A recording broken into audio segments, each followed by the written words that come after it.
Eccoci qui nel nostro spazio dedicato ai cammini. Oggi sì. percorreremo insieme, Emanuele, il Cammino Celeste. Andremo in Friuli, Venezia Giulia. Sì, un cammino molto lungo, 210 km, percorribili, lo vedremo poi soprattutto durante l'estate tutti insieme. Sono Le tappe, 10 tappe. quelle più in altitudine, Esatto, no? che sono molte tappe che hanno la neve, quindi sono più Certo. difficili durante l'inverno sicuramente. Molto interessante, vedremo anche la natura, parleremo della natura, la biodiversità del Friuli Venezia Giulia, di come questa regione sia anche strettamente collegata ecologicamente alla Slovenia, a tutta quella che è la parte dell'Europa nord-est, nord-orientale, quindi insomma Stupendo. Infatti è un interessante. cammino che incrocia storie, culture, tradizioni molto diverse tra loro, quindi è un Certo. cammino aperto, lo faremo insieme tra poco. Emanuele, intanto andiamo in cucina, dove vedo che sta lavorando Fabio Codromaz. Sì. Benvenuto. Grazie Fabio. mille, non ti Piacere do di la mano conoscerti. perché... No, tu sei in cucina, stai lavorando. Esatto.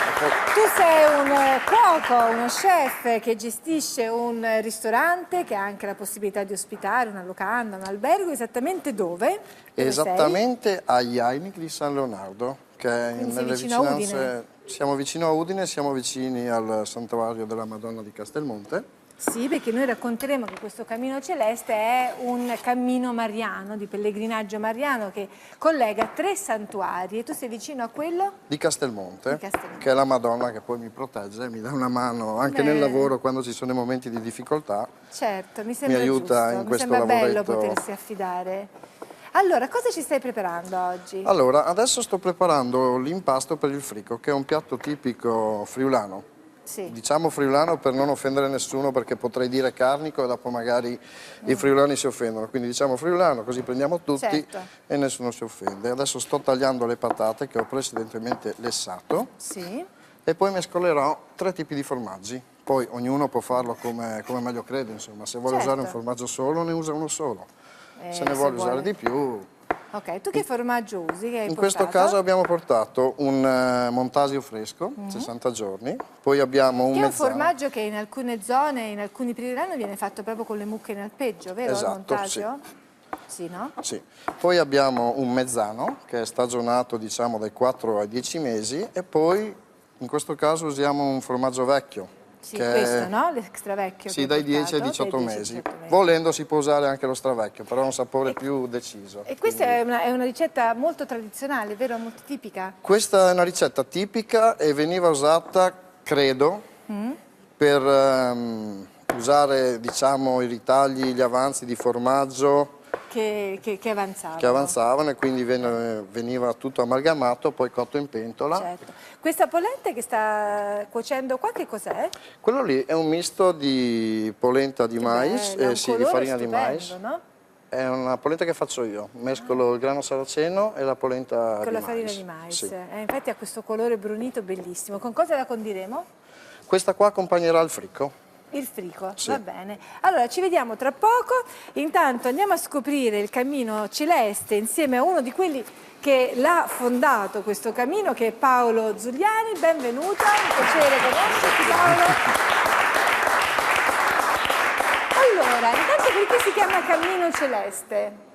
Ma si chiama Cammino Celeste perché in qualche modo parte dall'azzurro dell'Adriatico e porta fino alla cima del Monte Lossari, nel cuore delle Alpi Giulie, dove il cielo veramente è celeste. È celeste. E perché ricorda in qualche modo la vocazione mariana del cammino, cioè è un cammino che in qualche modo unisce 3 santuari mariani molto importanti. Quali sono questi santuari? Il primo parte proprio dalla laguna di Grado ed è il santuario di Barbana.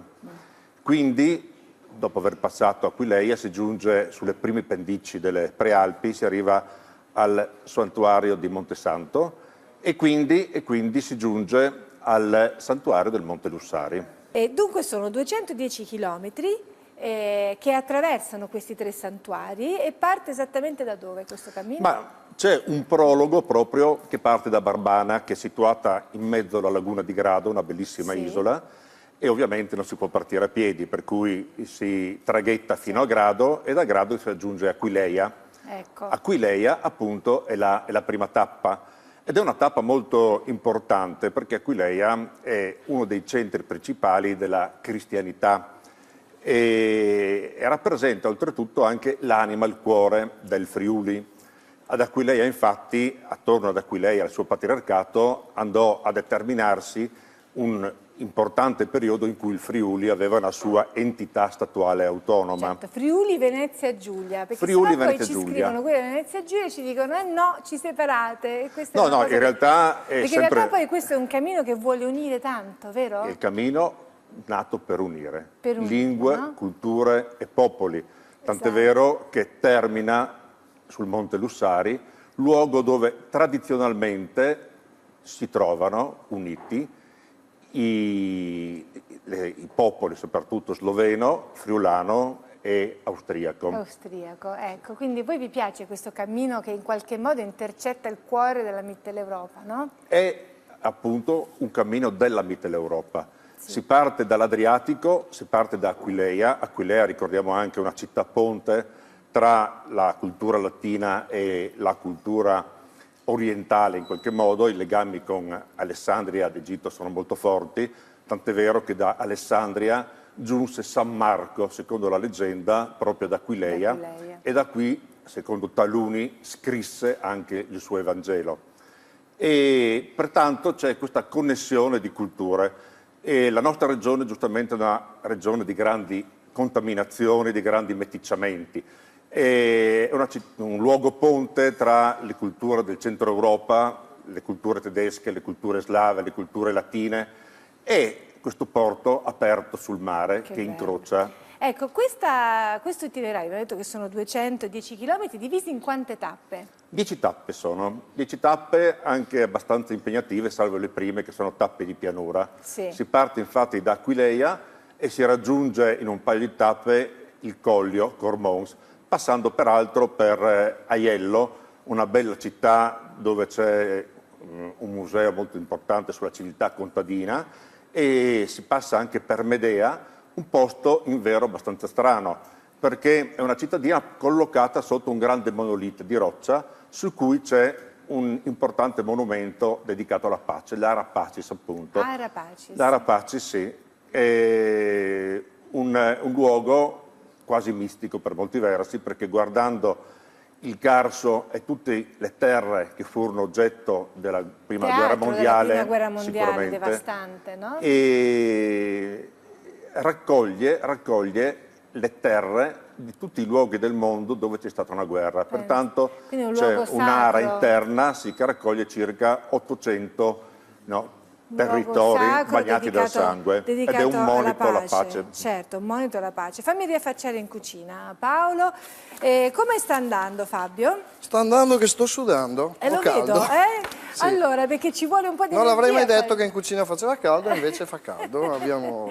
Perché il frigo comunque implica del lavoro. Hai dovuto tagliare pezzettini di formaggio, adesso li stai facendo sciogliere. Faccio giusto? sciogliere, faccio in modo che si amalgami, speriamo, vediamo Sì. se ci Ma riusciamo. sì. Senti, poi dopo ci farai un altro piatto che consiste invece in un dolce, no? Sì, è un dolce, se è un dolce tipico delle valli del Natisone, in questo caso non dirò friulano perché è delle valli del Natisone, e sono gli strocchilessi. Va bene, lo vediamo tra poco. Intanto Paolo, allora dicevamo, abbiamo parlato di Medea, di questo luogo che contiene questa Ara Pacis con tutte le terre che provengono da luoghi di guerra. E, dicevamo che il cammino appunto ha tante tappe che alcune non sono percorribili in questa stagione, no? Perché sono troppo fredde, troppo alte, c'è troppa neve, vero? Certo, sono le tappe sostanzialmente alpine in cui si vanno a valicare le prime propaggini delle Alpi Giulie. La prima tappa impegnativa è il Gran Monte, che termina a 1600 metri circa, e in questo periodo è estremamente innevato. Però d'estate si può fare tranquillamente. Assolutamente sì, da primavera al tardo autunno si può percorrere tranquillamente. Va bene, questo cammino è un cammino su cui c'è in appoggio una guida, no? Questa, che la racconta Sì. tutto il cammino, no? Celeste. Bene, è anche mappato col GPS questo cammino? Il cammino è mappato GPS, oltre alla guida che va a raccontare non soltanto le tappe del cammino, ma anche le storie significative e curiose che si possono incrociare, e è riportato su un sito da cui si Sì. possono scaricare le mappe costantemente aggiornate, le tappe, i luoghi di ristoro, e c'è ovviamente anche una mappatura GPS completa scaricabile. ecco, di questo cammino. Sì. Quindi insomma uno non si perde. Assolutamente non si perde, anzi il cammino è un cammino sicuramente impegnativo questo, Certo. perché appunto partendo dal mare sale fino a 1780 metri, questa è l'altezza del Monte Lussari, con saliscendi tra posti più selvaggi, forse più belli, sotto il profilo naturalistico, ma anche sotto il profilo culturale della nostra regione, perché va ad incrociare delle popolazioni autoctone, come ad esempio quelle delle valli del Natisone, che producono il fricco e una cucina molto tipica, popolazioni appunto che sono di lingua slava, ovvero ancora le popolazioni della Val di Resia, una valle collocata nel cuore delle Alpi Giulie, ai piedi del Monte Canin, e protoslava, Pensa. con un linguaggio antico, delle tradizioni soprattutto musicali e delle danze molto antiche, studiate bello. addirittura dai giapponesi, perché veramente sono dei reperti molto originali, direi unici. Che bello, questo è un cammino che offre molte sorprese. C'è anche la credenziale, questa è la tua? Sì, no, la credenziale è di un amico. Di un amico, guardate. E ha due nomi questo cammino, Cammino Celeste oppure Iter Aquileiense. Aquileiense. Sì, Ecco. perché appunto è il cammino che parte da Aquileia, si irradia Sì. in qualche modo da Aquileia. Aquileiense. Aquileia, oltretutto, che è il centro non solo del nostro cammino, il luogo di partenza, ma il luogo di partenza di diversi altri cammini. Infatti il nostro cammino, la Via Celeste, è connessa con i cammini del nord, no?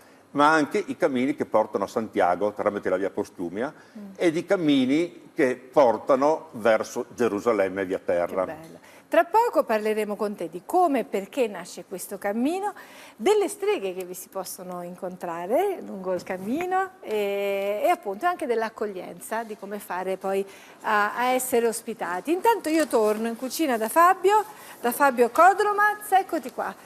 Bello, il frico sta prendendo la sua forma, Piano vero? piano dai, prende forma. Prende la forma, quindi fiamma praticamente, cosa coraggio. sì, praticamente è una fusione di formaggi e patate lesse Esatto. che andrà servita sulla polenta. Che andrà accompagnata con la polenta. Va bene. E anche per il discorso delle patate lesse comunque, c'è chi usa le patate lesse come me, oppure chi usa le patate crude, grattugiate, vengono precedentemente cotte in pentola con dell'olio e dopodiché unite al formaggio. Questa è Forse la mia la tua è ricetta. più leggera come versione, no? Diciamo che la mia è più semplice. Semplice. Anche per il mio lavoro, quindi Sì. perché quando arriva la gente ti chiede il fricco, lo fai Certo. espresso, andrebbe preparato l'impasto prima così i Sì. sapori si amalgamano, ma comunque diciamo che la mia è più facile. Più facile. Più facile. Senti, mentre quello sta andando mi puoi far vedere questo? Questo cos'è? Questo è il fricco che abbiamo portato già Preparato. pronto perché non sapevamo appunto Certo. se riuscivamo o meno A finirlo? a finirlo e questo è il risultato È finale. stupendo. Come si serve questo? Con un Si pochino di serve polenta? accompagnato con della polenta. Sì. Questa polenta Alla griglia è il top secondo me, poi se uno vuole anche la polenta morbida c'è anche la polenta morbida come questa certo. qua. Però con questo la griglia è perfetto. Sì, Va sì, bene, va allora tra benissimo. poco invece ci fai vedere la ricetta e mi hai detto di Degli strucchi. strucchi. Allora, prima però andiamo a scoprire la bellezza di questo cammino dal punto di vista della sua natura. Eh sì, è il momento di visitare la natura, la biodiversità del Friuli Venezia Giulia lungo il Cammino Celeste. Lo facciamo in compagnia di Claudio Salvalaggio, benvenuto, guida ambientale escursionistica e dottore forestale. Benvenuto qui a Geo, caro Claudio. Ben trovato. È un piacere averti qui perché è anche bello parlare di quanto è ricca la biodiversità di questi luoghi, è vero? Certo, il Friuli Venezia Giulia è una delle regioni a più alta più biodiverse, Sì, certo. a più alta biodiversità d'Italia, perché per due motivi principalmente. Uno è geografico, perché si trova nell'intersezione fra l'area mediterranea, l'area balcanica e quella continentale dell'Europa, Certo. no? E per cui le specie stesse che si sono selezionate in queste tre aree convivono tutte insieme in Friuli. Dall'altra parte siamo stati fortunati in un certo senso ad avere uno sviluppo industriale molto più tardo rispetto ad altre regioni d'Italia e per cui non c'è questa pressione antropica che ha distrutto quello che Sì, non c'è avevamo. stata un'espansione antropica selvaggia come può essere successo in altri anni, in altre regioni, Esatto. nella storia d'Italia, diciamo, della natura italiana. Ti invito a stare qui con me perché adesso andiamo in natura, lo facciamo anche per andare a visitare i mosaici, per esempio, di Aquileia. Insieme al nostro Francesco Petretti andremo a visitare la laguna, che è uno dei primi tratti del Cammino Celeste. Francesco Petretti nel filmato di Francesca Cadarci che guardiamo insieme per poi tornare qui.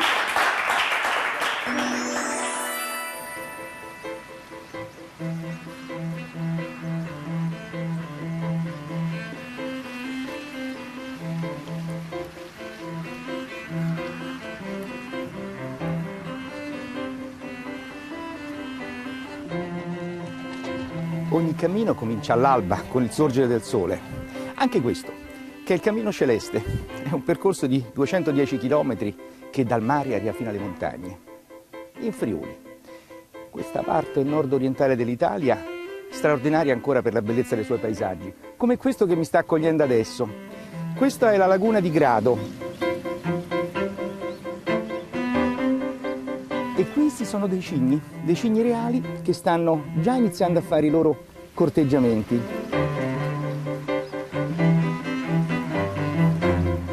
Particolare perché in questo gruppo, che sembra apparentemente disordinato, si riconoscono degli esemplari giovani che sono quelli con le penne leggermente marroni, sono nati l'anno scorso, e poi ci sono già delle coppie in cui maschio e femmina si fronteggiano.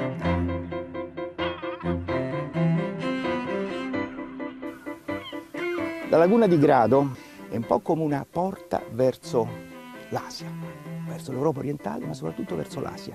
Una porta attraverso la quale gli uccelli migratori entrano in Italia, un po' come entra la bora.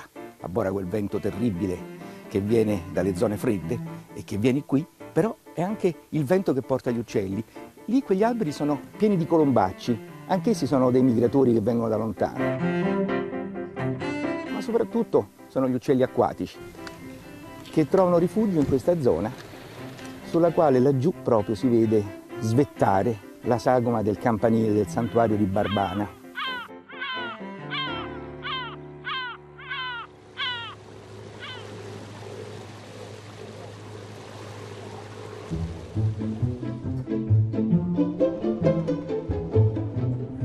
Questa è una delle lagune più importanti non d'Italia, ma del Mediterraneo.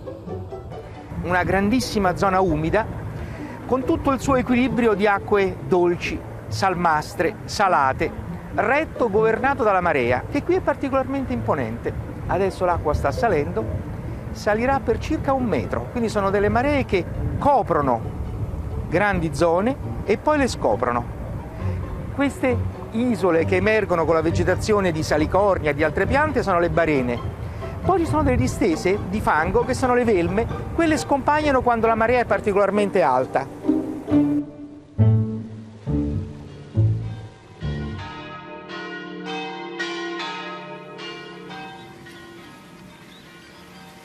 Il suono delle campane si fa largo fra le voci degli uccelli della laguna, fra il rauco vociare dei gabbiani, il fischio delle pivieresse, le voci di tutti gli uccelli che popolano questo grandissimo specchio d'acqua che si estende intorno all'isola di Barbana, dove c'è il santuario dedicato alla Madonna. È un po' il prologo di questo cammino celeste.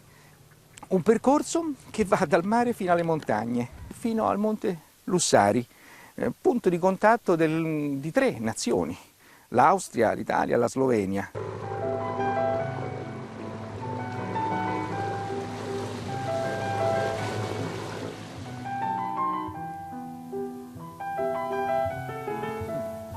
Aquileia, la meta della prima tappa del Cammino Celeste. Aquileia è una città importante, è stata una delle città più importanti dell'impero romano. Questa splendida basilica al suo interno conserva dei tesori straordinari, anche per un naturalista.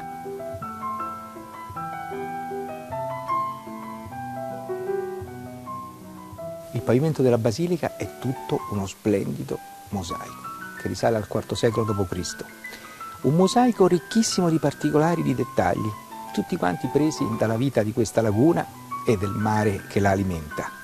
I pesci, gli organismi che per secoli, per millenni hanno sfamato le popolazioni di questa zona dell'Italia, qui raccontate attraverso la vicenda biblica del profeta Giona.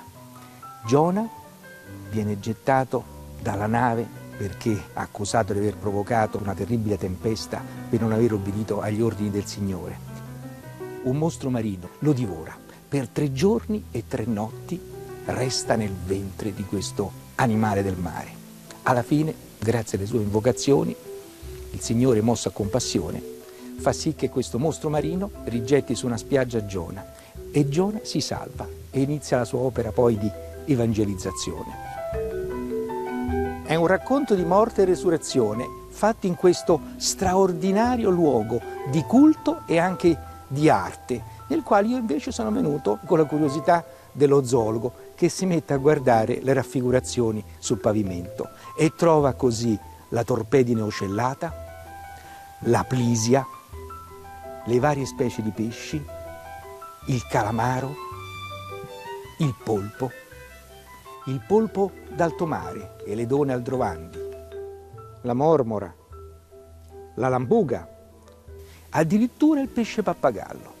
Ecco, per me questo è anche un grande libro di storia naturale.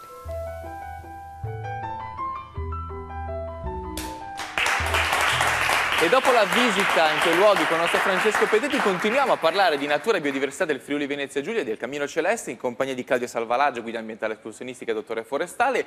Parlavamo e abbiamo intravisto anche nel filmato di Francesco la laguna, è ricca di vita la laguna, vero? La laguna è un mosaico, come i mosaici di Aquileia, perché è fra gli ambienti dove la biodiversità dà il suo massimo. Le maree si incrociano, la salinità si incrocia, per cui praticamente ogni 10 cm un habitat diverso per specie vegetali e animali completamente diverse fra di loro. Del gradiente salino, di altre componenti anche legate alla profondità dell'acqua, per esempio. Tantissime specie di uccelli vivono in questi luoghi, vero? Esatto, perché siamo anche all'incrocio delle due grandi autostrade delle migrazioni, no? Quella nord-sud dall'Africa alla Scandinavia e quella est-ovest dal Marocco-Spagna fino alla Russia. Parlando di visitare proprio la laguna, non si va certo in motoscafo a tutta birra, come si potrebbe dire. Che imbarcazioni invece vanno utilizzate? No, per l'amore no, no, col motoscafo, anche perché il moto ondoso crea più danni di quanti che la fretta possa correggere. Storicamente nelle lagune venete si va in batela, per cui sono piccole barche a fondo piatto, voga veneta, per cui in piedi con due remi in avanti, non come le gondole invece a remo singolo.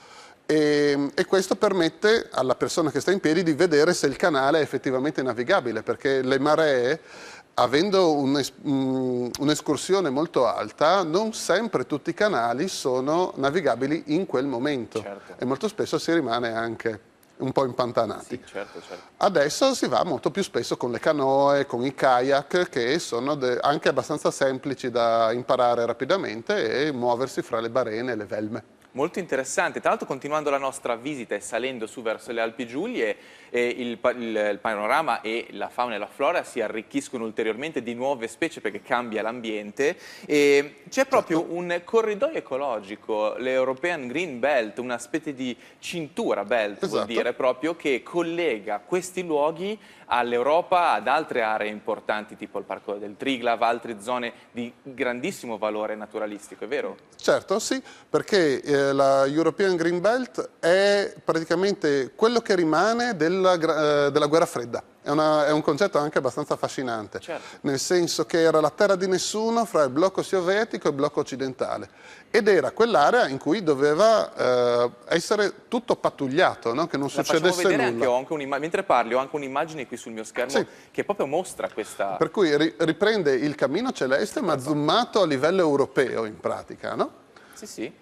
E noi siamo proprio sul ramo che va verso l'Adriatico. Sì, siamo in questa zona qua in praticamente. Dai, aspetta, devo farla per forza un po' più ampia. Sì, no, vabbè, ma hai già preso tutto il cammino in un colpo solo. Esatto. Però se guardate la linea verde prosegue al centro dell'Europa, taglia la Germania a metà, perché era la Germania Est e la Germania Ovest, e poi prosegue verso a dividere la Finlandia più in alto con la Russia, fino al mare di Barents. Sì, arriva fino in cima, fino agli stati del nord dell'Europa proprio. Esatto, e hanno visto con i satelliti che questo corridoio ecologico era più scuro di tutto quello che era attorno e poi si sono capiti che è una ricchezza fondamentale che gli animali possono percorrere lungo tutta l'Europa. Sì, perché è un percorso non soltanto così ideale legato alla nostra storia, ma è un percorso vero, reale per gli animali, perché lì trovano il modo di continuare a viaggiare nascosti, protetti dai boschi, è così? Esatto,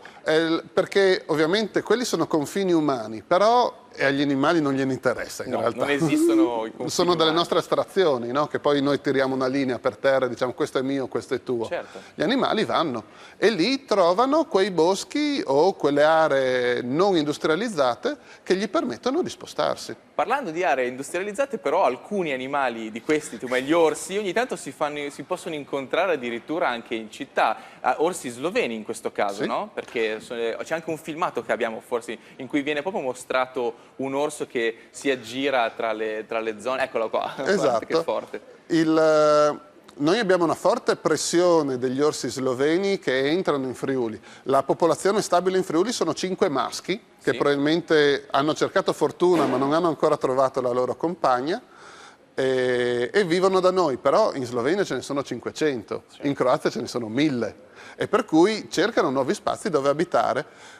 Per fortuna nessuno l'ha investito perché lì dietro passa anche Anche perché il l'autostrada. suo comportamento, così lo chiamiamo un po' al galoppo, potremmo Certo. dire, è un comportamento di suo stress, cioè lui Sì, sta spavento. cercando un modo per tornare in un bosco. Esatto, perché probabilmente è arrivato da lì seguendo l'Isonzo, passato sotto l'autostrada, si è ritrovato in quei grandi centri commerciali appena fuori dai caselli autostradali. Incredibile, veramente la natura che ci può essere, ma tra l'altro si può parlare di quei boschi anche nelle vicinanze di non solo orsi, ma anche lupi, ma anche linci addirittura. Sì, in Friuli abbiamo tutti e 3 i grandi predatori, per cui lupo, orso, lince e sono dei bei gattoni. In realtà è molto più facile trovare le loro fatte che non vederli loro, perché essendo molto schivi non si fanno Sono dei vedere. veri fantasmi per quello che riguarda la fruizione di questi animali, ma è bello sapere che ci sono perché poi alla fine è vero che regolano gli ecosistemi, regolano Certo. il benessere degli ecosistemi e questo poi si riflette anche su noi stessi, no? Esatto, anche tutto il discorso dei lupi che c'è stato negli ultimi anni. Ormai si cibano solo dei selvatici, degli ungolati che ormai stanno crescendo proprio perché non ci sono predatori. Certo. E per cui riportano quell'equilibrio. Certo, magari prendono anche una pecora ogni tanto, però non sono più quelle proporzioni dell'Ottocento. No? Sì, i numeri sono ben diversi, il comportamento è ben diverso, la popolazione italiana è diversa, quindi ci sono altri Esatto. equilibri che si instaurano e si instaureranno, speriamo. Grazie a Claudio Salvalaggio, guida ambientale escursionistica e dottore forestale per questa bella chiacchierata. Andiamo a visitare poi questi luoghi perché veramente sono ricchissimi, dalla laguna fino alle Alpi Giulie. Grazie ancora di essere stato qui con noi e ora torniamo in cucina dalla nostra Sveva e i suoi ospiti. Allora, torniamo in cucina con Fabio Kodromaz che viene da Jainik. Jainik. Vabbè, sono lingue particolari. Comune di San per Leonardo, noi. dai, più semplice. Ecco, va bene. Però io sono originario del comune di Prepotto. Ci tengo a precisarlo perché sennò... Allora, stai preparando per noi adesso, tutto manualmente, una pasta ripiena dolce che si chiama? Strucchi. Strucchi. Questi sono gli strucchi lessi, c'è anche la variante fritta, ma a me piacciono di più quelli lessi. Questi Mi sono quelli ricordano- fritti? Sì. Sempre ripieni, no? Sempre lo stesso ripieno, stesso procedimento, cambia l'impasto. Ecco, nel ripieno che cosa c'è?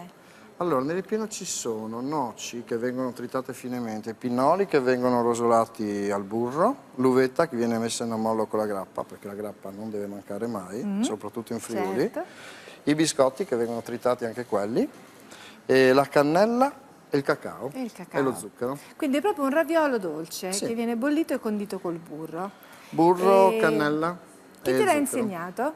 Io ho insegnato la mamma. La mamma. E, io li faccio perché comunque mi ricordo, mi fa tornare in mente quando si facevano la notte di Natale, no? Prima Sì. di andare alla messa di mezzanotte si facevano gli strucchi a casa, allora è Per una il cosa giorno che dopo? mi piace Si per il mangiavano giorno quel dopo, giorno per dopo? quando si tornava dalla messa. Ah, no? vedi che bello. Allora lo faccio anche per ricordare l'infanzia, no? Certo. È una cosa... Ma tu hai sempre saputo che saresti diventato un cuoco? Hai sempre avuto la passione per la cucina? Chi te l'ha trasmessa? penso che sia genetica, penso perché i miei nonni avevano un'osteria in un paese nel comune di Prepotto Che si chiama? che si chiama Cosson.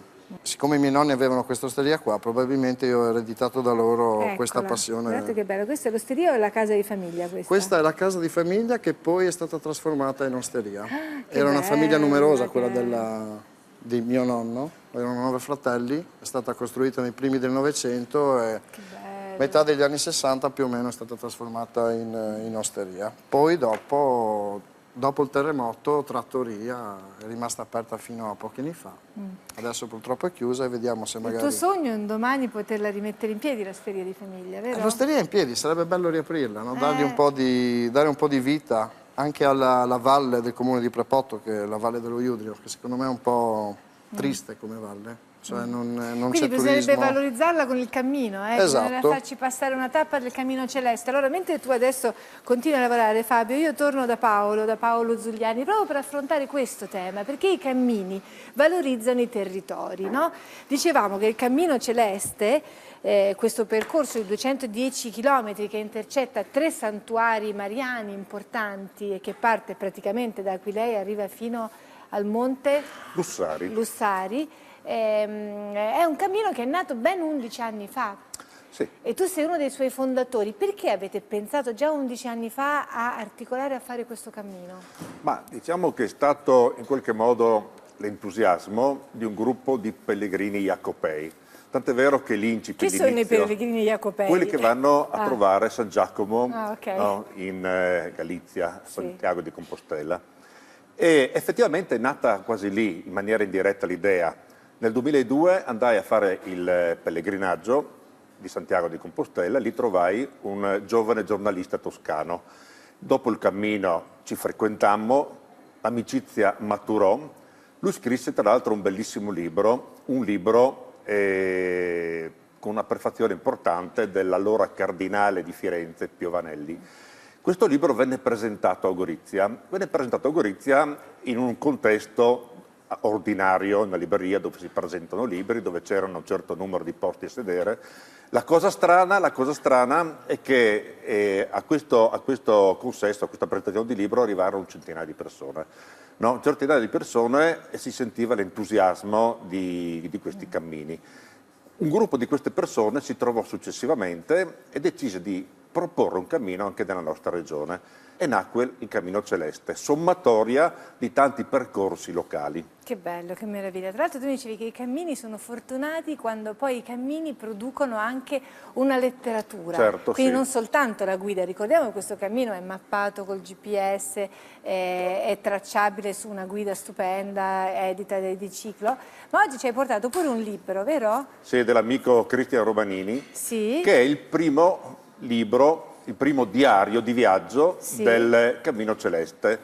Sul Troi di Aquilee. Sul Troi di Aquilee, e che ha la caratteristica peraltro di essere coraggiosamente scritto in lingua friulana. Ah, ok. Una lingua molto bella, parlata dalla maggioranza della popolazione del Friuli Venezia Giulia e dai moltissimi friulani che sono sparsi nel mondo. Il libro è un libro molto intenso perché racconta veramente il primo tratto del cammino della Via Celeste, dell'iter aquileiense, con una grande carica emotiva e raccontando anche, narrando quelle che sono le motivazioni spirituali di questo andare per Agros. Paolo, essendo tu un camminatore ovviamente, volevo chiederti qual è il senso del cammino? Ma il senso del cammino è difficile dirlo in poche parole, no? In qualche modo dovrei fare una citazione di Sant'Agostino, no? Nell'incipit delle sue confessioni diceva che inquietum est cor nostrum, cioè noi siamo strutturalmente inquieti. Noi viviamo in qualche modo da pellegrini nella nostra vita, è un camminare continuo. È vero. E in ambito laico c'era Chetwin che analizzava il motivo di questa nostra inquietudine. L'anatomia dell'irrequietezza. Perfetto, esatto. Infatti, no? E fa parte un po' del nostro patrimonio genetico. Noi siamo sempre alla ricerca di qualcosa che è oltre noi stessi e noi siamo frutto di questa insaziabile curiosità di sapere cosa c'è dietro l'angolo, cosa c'è dopo, cosa c'è oltre. E il nomadismo, tra l'altro, è la prima espressione dell'umanità, no? Non a caso, prima risorsa, non a caso. Sì. Ed è ai noi in qualche modo un'espressione di ritorno, perché vediamo che anche adesso ci sono movimenti molto importanti di popolazioni per le stesse motivazioni su per giù che determinò il nomadismo storico. Sì. Ecco, prima di parlare dell'accoglienza lungo il Cammino Celeste, volevo riaffacciarmi in cucina da Fabio. Come sta andando, Fabio? Abbiamo già cotto i primi strucchi, ci metteremo il burro, la cannella e lo zucchero e poi li mangeremo. Credo. Va bene, tra poco arrivo e impiattiamo, va bene? Allora, chi ci accoglie lungo le tappe del Cammino Celeste? Dunque, lungo le tappe del Cammino Celeste c'è, le 10 tappe così, ma non solo, sono stati individuati dei luoghi di accoglienza. luoghi di accoglienza che sono però abbastanza variabili, cioè variano abbastanza nel tempo perché appunto, come veniva rilevato, non c'è ancora una cultura radicata sul nostro territorio dell'ospitalità. Non si è ancora radicato fortemente nei vari cammini che ci sono Quindi nella ci sono nostra delle regione. situazioni molto vere, molto belle, Molto, di assolutamente ospitalità vere. diffusa nei paesi, Assolutamente nelle vere, case. sì. Quella è la Si cosa va, bella, si va anche nelle case, si va appunto, e ci sono delle vecchie locande, delle vecchie osterie. Ci sono addirittura un posto molto affascinante, ad esempio, è in cima al Gran Monte, c'è un vecchio ospedale della Prima Guerra Mondiale, e lì, ripeto, fu teatro di battaglie molto cruente, tutta l'intera zona, vicino a Caporetto, per intenderci stiamo parlando, e questo ospedale adesso viene gestito dagli alpini come un rifugio e riesce ad ospitare una quarantina di persone. È un posto veramente affascinante. Senti, a parte gli alpini, a parte i santi, è vero che si possono incontrare pure le streghe su questo cammino? Non dovrei dirlo, non dovrei dirlo perché ci sono delle streghe sul nostro cammino. Direi delle streghe però, non delle streghe cattive, ma delle streghe molto particolari che assomigliano un po' anche delle ninfe, delle fatte, e sono le crivapete, che sono delle strane streghe che vivono nelle valli del Natisone e credo che il nostro cuoco le conosca molto bene.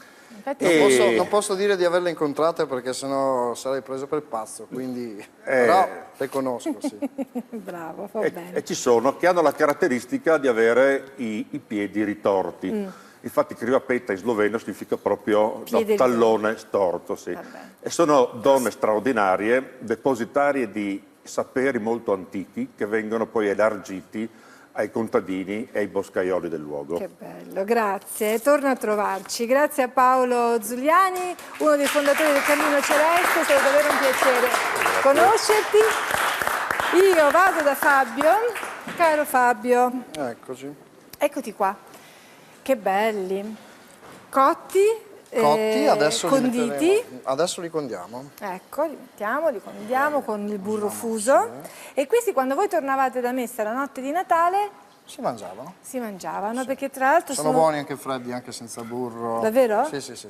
Io li ho mangiati una volta caldi perché una signora è venuta dalla Carnia E quelli li ha penso fatti che per siano noi. i Chalzons, però. Non lo so, erano forse. molto simili, quindi insomma Beh, veramente alla fine la stupendi. regione è la Alla stessa, fine no? la regione è la stessa. Cambiano Vabbè. Burro le fuso, latitudini, dello zucchero zucchero e un po' di cannella. e un pochino di cannella. Facciamo un applauso a Fabio Codromazza. Grazie, è stato un piacere conoscerti. Grazie a voi. Buon ritorno e buona fortuna per tutti, Va per bene, tutto, grazie perché tu mille. possa realizzare il tuo sogno. Grazie Fabio, ciao. Ciao.